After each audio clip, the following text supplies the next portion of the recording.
Connective tissue. Whenever a person bends or tilt means bend, is there a displacement of the internal organs? Does the internal organs move? No, right? The internal organs are situated at specific places. So the connectivity tissue helps in doing such thing. Connectivity tissue helps in connecting organs and muscles together, binding other tissues and organs together, so that it provides a framework and support to the body. Connectivity tissue also helps in transporting material from one tissue to the other one. It also helps in repair of the body in case of a damage and storage of fat. One type of connectivity tissue is areolar tissue, which helps in joining different kinds of tissues together. It helps in packaging the organs at a specified places. Areolar tissue is also known as fibroblast because it secretes a substance. Secretes means gives a substance known as fibrous. Fibrous substance helps in holding different internal organs together.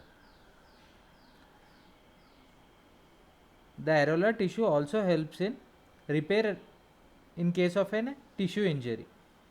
Tissue injury means in case of damage to the body, any kind of a damage of tissue to the body.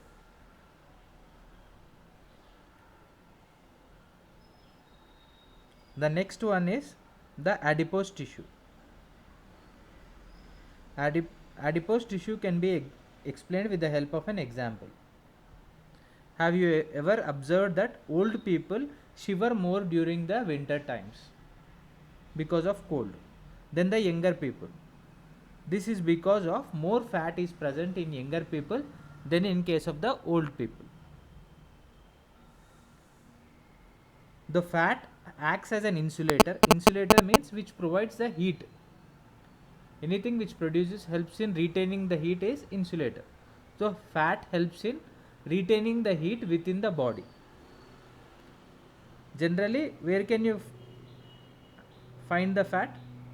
It is below the skin and above the internal organs. In middle of the internal organs and skin you can find the fat. Next type of connectivity tissue is bone. Bone helps in providing the shape to a body. It provides framework and support to the body. Bone is made up of calcium phosphate. Generally, this is being secreted by cells of osteocytes. Calcium phosphate is secreted by the cells of osteocytes, which is present in the bone marrow.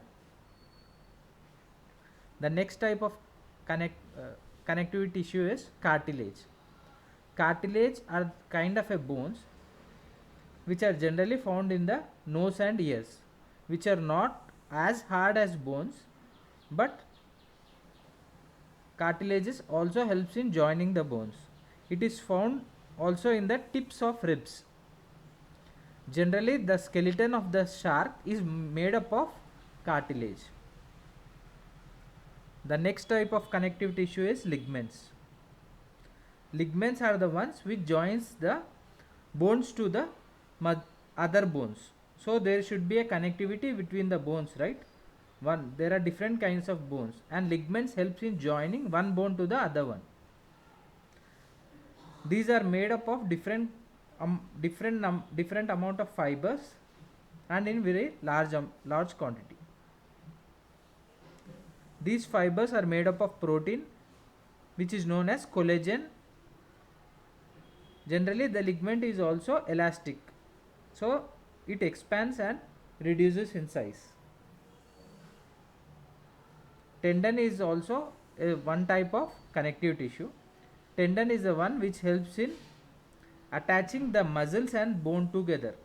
So when the muscles move, the bones also move, right? So the muscle and bone is attached with the help of the tendon. Even the tendons are being made up of a collagen material.